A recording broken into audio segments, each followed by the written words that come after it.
Hi, this is Eric from Cafe Watercolor. So happy that you joined us today. Today, I want to share with you the painting process of this photo that I took last week. I really love this cloudscape, beautiful Pacific Northwest sky, so I really wanted to paint this one. However, doing this subject justice is very hard as well. And there's something I want to do almost as a ritual before I start painting is to really take a look at the photo, take a look at the subject that you're about to paint, and really look into that, really study it, really appreciate the nature, really appreciate if you're painting a portrait, really appreciate the person. Before I even grab my material, before I even lay down my pencil stroke, my brush, I just really want to take a look at the subject and really appreciate it and start to just kind of get myself into the zone, looking at the subject and looking at my material and almost kind of starting to have a conversation with watercolor, with my material and with the subject itself. Just take a little bit of time to do like a small ritual before you start painting. You can start to play some music that you like, you can take a sip of coffee, whatever it is. Just do something that really gets you relaxed and starting to enjoy the painting process. So let's take a look at this photo together. Okay, so this is the photo that I took last week. I was out biking, that's why you see this bicycle right here. I was out biking and I saw this beautiful cloudscape that Pacific Northwest has to offer. So I ride to a nearby parking lot and I ride up to the top of the parking lot and I start to take some photos. So this is one of the photos that I took. And it is late afternoon, so I really love this beautiful light on those trees and the cloud, and that's something that I really want to convey. And also just that the volume of the clouds, just look at all these billowing details and you can really feel the volume and the light scattering inside of this cloud. It's just so majestic and so beautiful. Now it's impossible for me to paint all of the little nuances and detail, but I want to capture that feeling of this vast, majestic looking nature versus my little man-made vehicle of a bicycle.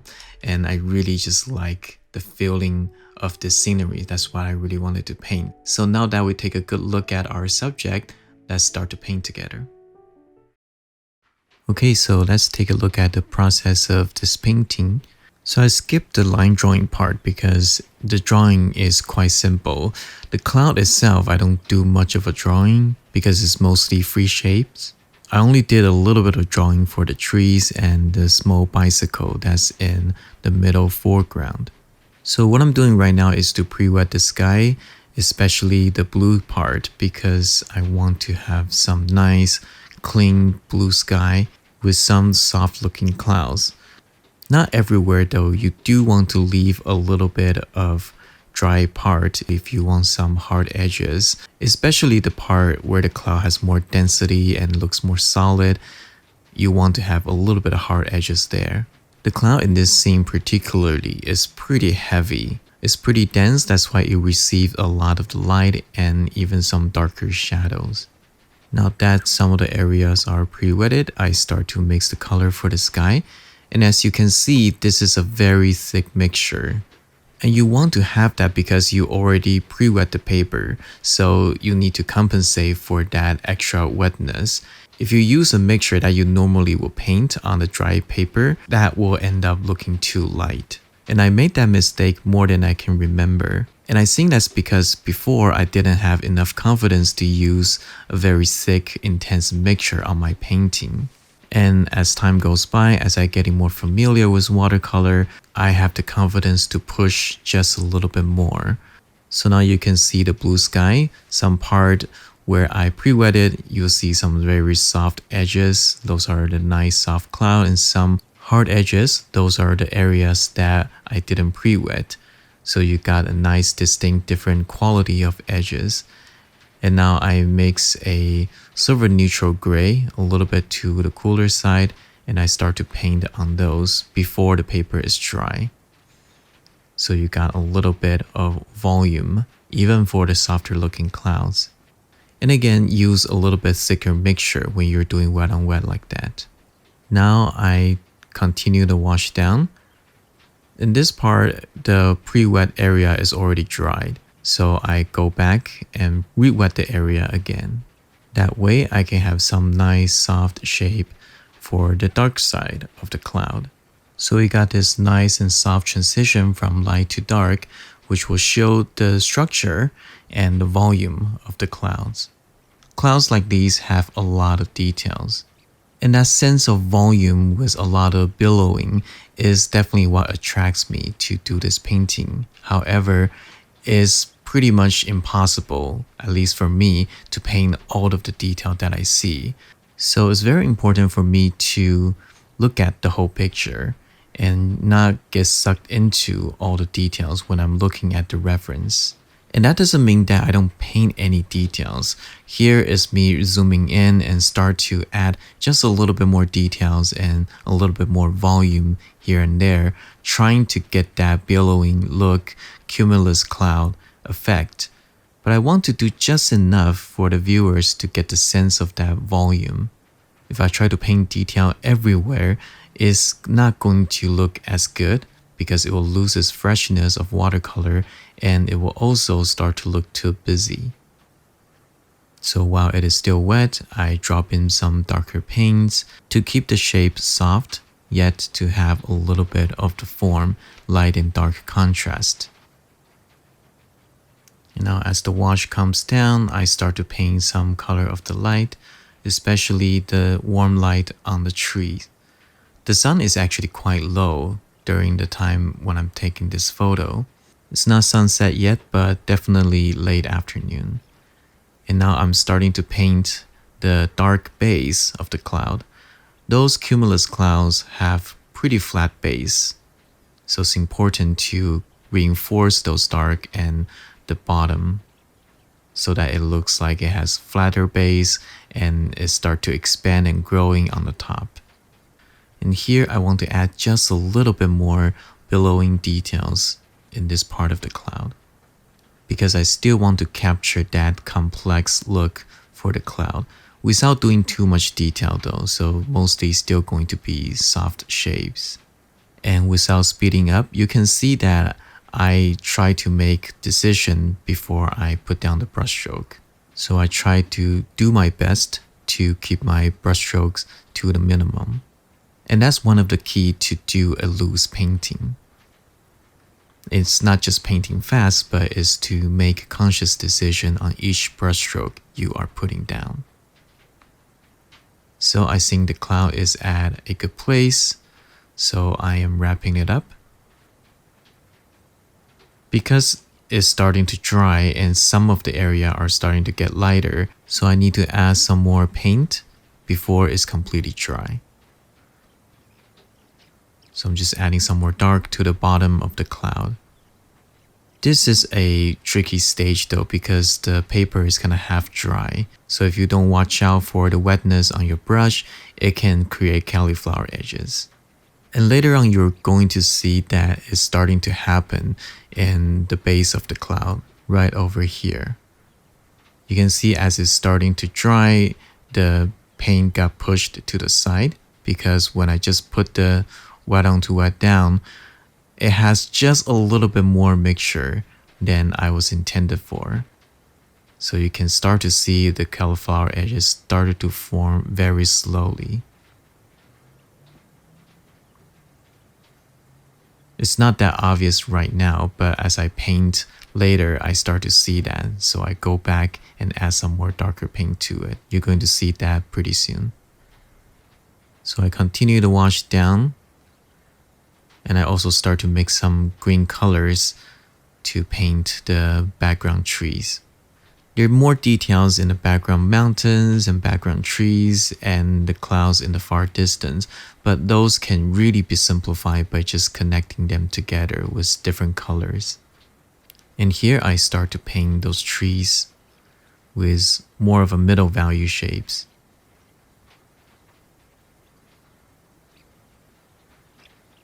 And here I start to see the alarming fact that it is going to create cauliflower edges.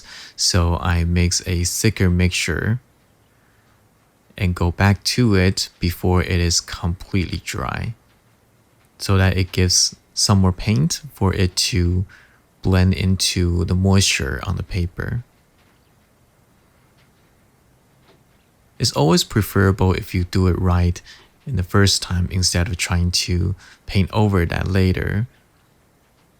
But fortunately, I kind of spotted before it gets any worse, so I was able to add some more paint to that so it doesn't look too bad. And now I'm painting some more trees in the background, and I just let the edge blend with the background that create these soft shapes, which looks really good for distant trees. And I just continue to paint the wash down. I paint around the bike just a little bit, but I did apply a little bit of masking fluid. And I spray a little bit of mist over just to keep it moist longer, so that I can work on it just a little bit more before it's completely dry. I do want a little bit more soft shapes and soft edges. So I finished the whole wash, and I can start to go back and create some textures and color varieties, things that I can only do during wet onto wet stage. Now I'm mixing a darker color to paint the distant trees. They need to be just a little bit darker than the background clouds so that we can establish the depths of the scenery. I'm using a smaller brush so that I can get to have a little bit more sophisticated shapes. And careful not to paint into the wall, but if there's a darker shape like the gap between the wall, you can paint that in, connect the shape there. And here you can see I'm using my pinky to stabilize my hand a little bit so I can get into it and paint some smaller shapes.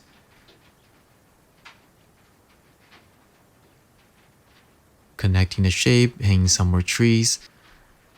And I'll very subtly change the color tone of the trees. Some of it will be cooler, some of it will be warmer, but they will maintain the same value, which is the middle value. I'll continue my way to the left. And as you can see, we're already starting to establish some sense of lighting in the background trees. And especially those warm colors really brings out the temperature of the light, especially on those dead trees, which is very interesting because the sunlight looks extra bright and warm on those dead trees. And that actually feels more alive if you think about it. So it's very, very interesting how nature works. And here I'm painting a tree on the left, and as you can see, I am focusing my details and smaller brushstroke on the edges of the trees. But when I get into the center, I'm starting to turn it into a bigger shape. This is a good example of using visual language to convey your message. So the people look at the painting will see that that is a tree with a lot of leaves and branches, but they won't get distracted by the amount of detail I put in. I put in just enough for the people to get the message without making it too busy. Continue to wrap up this big shape of the background trees. And I scratch out just a little bit of the paint as it's starting to dry. So maybe a little bit of tree branches, some highlights here and there. And as complex as the background, when we connect them all into a single shape, it looks a lot more simple, but we didn't lose the depths and the essence of the scene. So now I'm continue the wash down and start to paint the wall. This is actually on top of a parking lot that's near my home. I can ride my bicycle there in about 5 to 10 minutes, which is great. I like to come here whenever I want to look at the sky and take some photos of the cloud for my day job use, and sometimes just enjoying the scenery and the beautiful Pacific Northwest sky. So here you can see that I'm connecting all of the darker shape from the wall to the ground. These are the cast shadow casting by the tall trees in the other side of the camera. We don't see that, but those trees are casting pretty long shadow because, like I said earlier, the sun is actually quite low. Lower the sun, longer the shadows. I did modify the shape of the shadow a little bit though, because I want to have a little bit more light, and I want the bicycle to actually be in the light and casting its own shadow on the wall. So I did change it a little bit. And there's this two poles, yellow poles, in the parking lot. And I find that interesting, so I want to make that into a foreground element. Doing a little bit of dry brushing to create some textures on the wall. Start to paint those poles again. Get some more value and get some more color in there. A little bit dark to the right, so we get more sense of lighting there. And now I'm starting to paint the small bicycle. It's small because in relative to the vast scenery of this painting, it looks tiny.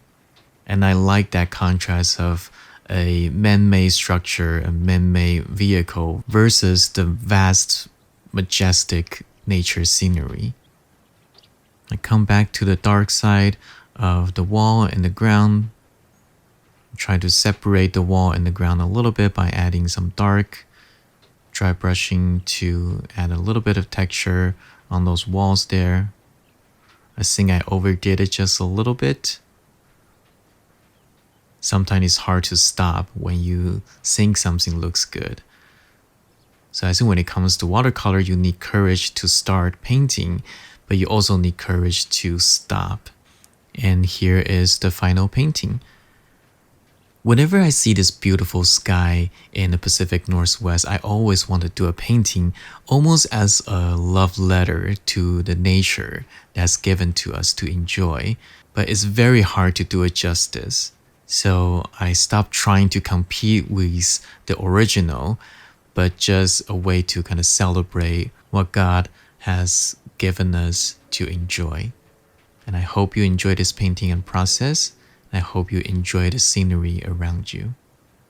Thank you so much for watching. I hope you enjoyed this painting and this painting process. If you like this video, please consider giving a like and subscribe. Ring the bell icon so you won't miss out my new video. That's it for today's video. I hope you have a wonderful day wherever you are. I'm Eric from Cafe Watercolor. See you next time.